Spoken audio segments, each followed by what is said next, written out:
মক্কার তপ্ত মরুভূমি, চারদিকে শুধু বালি আর রোদের তীব্রতা। এই রোদের মাঝেই প্রতিদিন এক বৃদ্ধা মহিলা কুয়া থেকে পানি তুলে এনে বিক্রি করতেন। এই পানি বিক্রিই ছিল তার জীবনের একমাত্র ভরসা। বয়সের ভারে তার হাত কাঁপত, পা চলত ধীরে, তবুও তিনি কখনো অভিযোগ করতেন না। মুখে থাকত শুধু আল্লাহর ওপর ভরসা। একদিন ঠিক দুপুরের সময় দূর থেকে এক ভদ্র মানুষ তার দিকে এগিয়ে এলেন।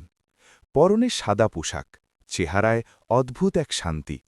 তিনি এসে বললেন, মা, একটু পানি দিলে খুব উপকার হতো। বৃদ্ধা তখন থমকে গেলেন। তিনি দেখলেন আজ তার পানির কলসিতে পানি কম। এই পানি বিক্রি না করতে পারলে হয়তো আজ রাতে না খেয়েই থাকতে হবে।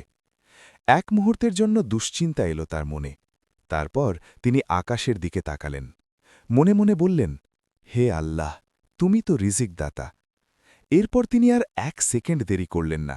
তিনি কলসি থেকে পানি তুলে ভদ্রলোকটির হাতে দিলেন আর বললেন, বেটা, আল্লাহর নামে নাও।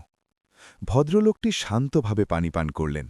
তার চোখে ছিল কৃতজ্ঞতা, মুখে ছিল মুচকি হাসি। পানি পান করে তিনি ধন্যবাদ জানিয়ে সেখান থেকে চলে গেলেন। লোকটি চলে যাওয়ার পর বৃদ্ধা হঠাৎ করে নিজের কলসির দিকে তাকালেন। আর ঠিক তখনই তিনি অবাক হয়ে গেলেন।